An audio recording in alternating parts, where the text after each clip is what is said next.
This summer, the Iowa City Bluegrass fans were blessed with several awesome bluegrass performances, from Tallgrass at the Friday Night Concert Series in June to Daly and Vincent performing at the Ingler on August 7th. Now, Cornmeal is in town to present their own brand of bluegrass, Americana, and folk music at Gates tonight at 9. We have Cornmeal in the studio with us today to chat and play us a little tune. So we got a big group here in the studio, but maybe you guys can all find a mic. How are you guys doing today? We're excellent. Doing good here. All right, we got a broad range of instruments here as well. How did you guys all find each other and become Cornmeal? Craigslist. That'll do it. No. I mean, more or less, the Craigslist of Chicago. We've all just were pretty staple musicians in the Chicago music scene for many, many years, and just have sort of run into each other through the years as we were coming and going, and so it sort of happened that way, you know. Person knows someone else knows someone else, and then, hey, I'll come on by, come jam, come do some things, and it's a pretty open community in Chicago. So you've recently gone through a lineup change. We have, and you're working on your first album in about 6 years. Is that true? This is true. First studio album in 6 years. We've had a bunch of live albums before that, but no studio stuff since 2006. And your debut album was in 2001, correct? In 2001, yeah. So over the years, just going through lineup changes and just progressing as a band, what's going to be different about this album? Well, I think the energy and the chemistry is different every time anybody goes through some sort of change, and that's what kind of keeps Cornmeal interesting and fresh throughout the years. Is we've had so many people coming and going throughout the years that each time a new person comes in, it gives this kind of new life and this new, fresh breath to what we're doing. And the format and the platform still stay the same, and it's just a springboard that we use to explore other avenues. But we're such open musicians, and at least the idea behind the whole concept of the band is to continually keep it open and keep it evolving and keep it changing. So I think that's kind of what we've gotten in this last big lineup change. Did you guys start out with the more harder bluegrass with the rock and the drum set? No, actually, when we first started out, it was just an acoustic band, no amplification, just kind of crowding around a couple microphones and stuff, and then someone got the bright idea to bring in a drummer, and then we all had to get amplifiers and get it louder and louder, but it's actually become its own, it's evolved into its own style of music. I don't know. People try to compare us to other bands, but the evolution we've gone through kind of sets us apart from others. So. Very cool. And bluegrass, when I think of it, I think of just playing in the backyard, playing at the old community center. I mean, when I visited the Appalachia area, there's a bluegrass band, impromptu ones around every corner. How do you guys take this traditional, community-based genre and turn it into this big stage show? Well, ultimately, it's just folk music. It's it's Americana. So it lends itself to a much greater audience than I think than it has been respected in doing so in the traditional sense. And bluegrass is constantly evolved, and it's constantly changed throughout the years, especially in the 70s when people did start bringing in drums and electric guitars into the bluegrass realm. So I think ultimately it's the songs that people get attracted to, and we just try to bring it to a wider audience, and keep that tradition alive doing so. Yeah, and you guys are constantly on the festival circuit, and there's a lot of energy at those shows, and now you're playing a venue. And can you just tell me, what would maybe be the difference between a big festival and those, The stairs. There's lots and lots of stairs at Gabe's. I mean, outside of the stairs, the heat, the paint job, You know what? Both types of venues have a lot of advantages. In a festival circuit, you play in front of a lot of people, which is a great rush.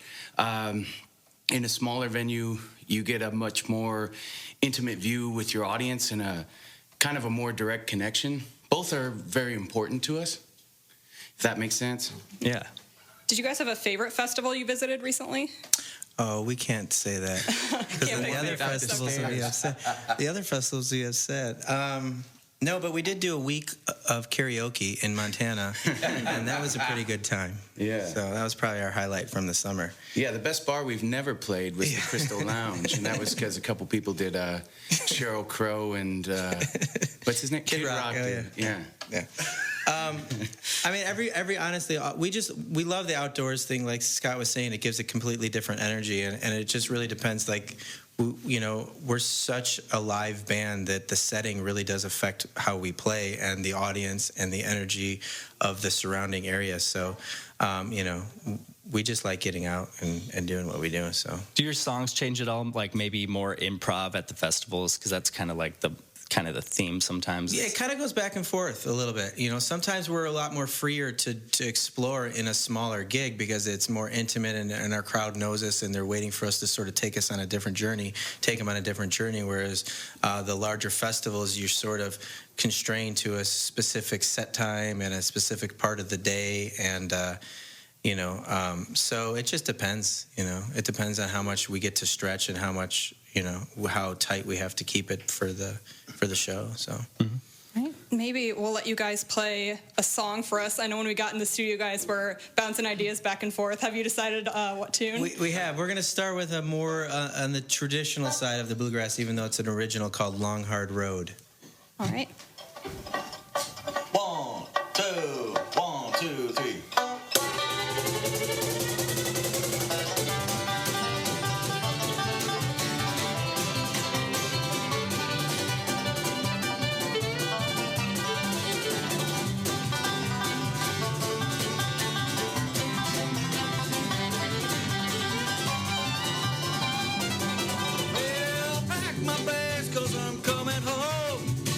Tomorrow at the crack of dawn, 'cause it's a long, hard road.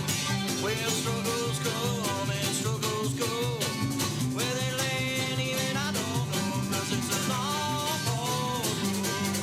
It's a long, hard road from beginning to the end. It's a long, hard road when I come home again. It's a long, hard road, I'm still singing, yes. It's a long, hard road.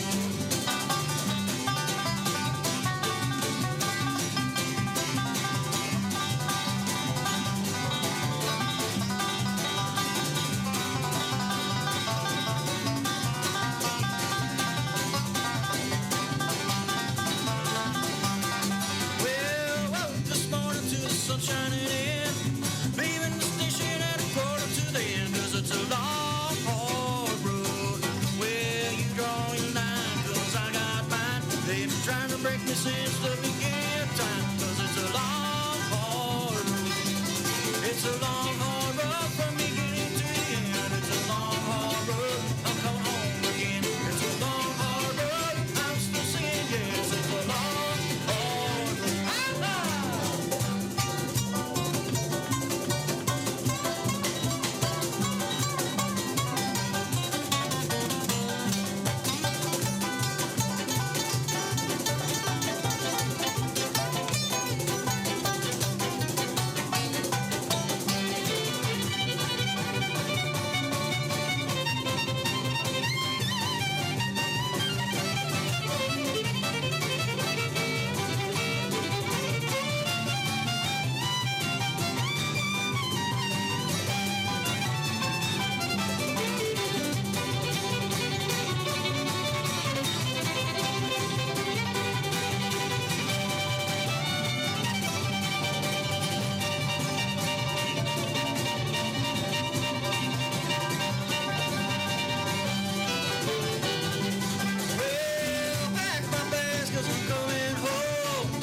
Ooh, awesome. We got a whole reverberation, whole band in here. We rarely get that to happen. Awesome, guys. So what's the story behind that song? Where did that come out of? Oh, it's sort of self-explanatory. We spend a lot of time on the road, so sort of these themes of travel and the painstaking effort it takes these days in America to be a musician on the road.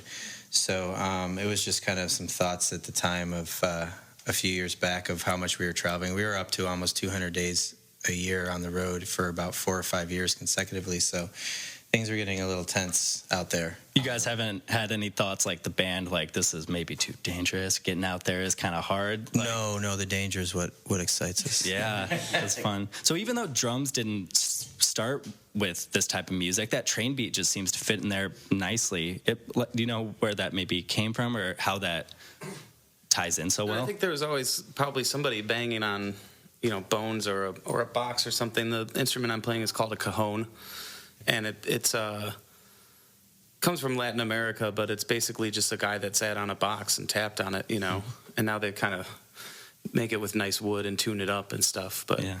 So I'm sure there was always some sort of percussion in the background. As far as drums go, I think like Chris said, that probably started happening later 60s, 70s.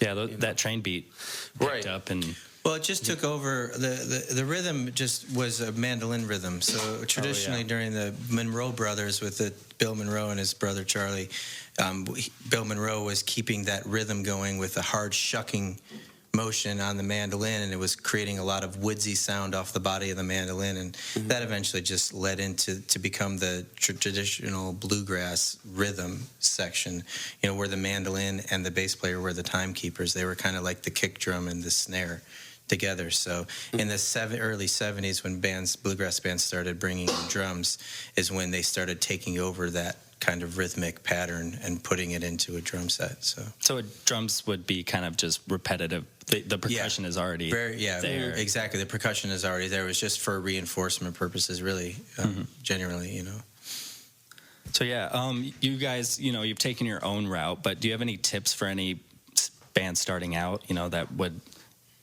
just anyone that... Yeah. Try to keep things light. Don't take things too personally. In a band, you're dealing with a lot of different egos and sensitive artists. Most of all. Not in this group. Not in this group, of course. But if you see a goal, do whatever it takes to get there. But try to get along too. Just really respect each other, and I think you'll do very well. And respect the environment with which you work in, because it is a small community, even nationwide. And as much as it seems like there are a ton of bands out there, there's not too many people that do it consistently for a long time. So you're always going to run back into people. And we just like to take an honest, true approach to the music that we play and to the lifestyle that we live. So, as long as you do it honestly, you think you can look back at your years and feel like you've accomplished everything. So, very good. And you guys, you've had this long, hard road over the years, but you're still keeping up with it. You guys were telling us that you just came from out west or out east? Well, both, Yeah, actually. both. Back and forth, and now back in the Midwest. Is there any, what are you guys doing when you're on the road? Are you just taking the time to sleep? You guys Scrabble. Scrabble. Unwinding. Yahtzee. It's a lot of sleeping during the day and working at night. I mean, our days, sometimes will start at 9 or 8 in the morning and not be done until 4 in the morning, so the next morning. So they're long 15, 16-hour days sometimes. So you catch naps when you can and, try to live a healthy lifestyle and get out and, eat fruit and clean living to balance the other types of things that you might consume throughout the night. And you can always look out the window. It's a big, beautiful country we live in here, and depending where you're at, there can be really amazing scenery. I collect batteries from the different cities we go to. You'd be surprised, Duracell and Energizer have different logos for different states. And Really? Yeah, it's sort of like my own stamp collection. I haven't told anybody in the band yet. Now they know. Sorry, guys. I didn't want to say it over the air. It happens. And it seems that in every new town you guys go to, you're picking up more and more devoted fans. What do you guys do to win them over in every single town and keep up the energy? We pay them to come to our shows. Oh, okay. We give them batteries. I don't know. It's nice of you to say that. I don't know. Like I said, we just really play honest and true music, and we still love what we do. We love getting on stage and performing every single night. And no matter what environment we're in, we're there to create an evening together, communally. And I think that that's what really shines through the most out of it. We just put on a high energy show and keep moving forward. So, All right, could we hear more music? we can. All right. What are you going to play? He's going to do some a cappella covers of your song. We'll do this next one. Our guitarist, Scott Tipping, is going to sing this one. It's a tune written by a good friend of ours up in Wisconsin, and it's a tune called Rain Your Light. Okay. 1, 2, 3, 4.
sunshine, you rain your light on me.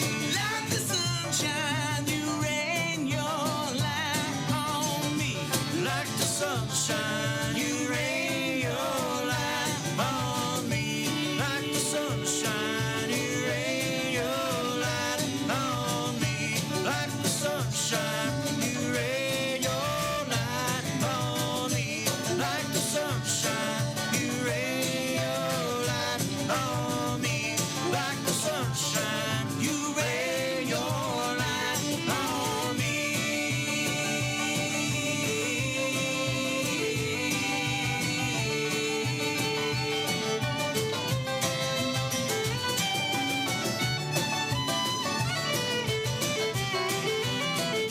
me. Like the sunshine, you rain your light on me.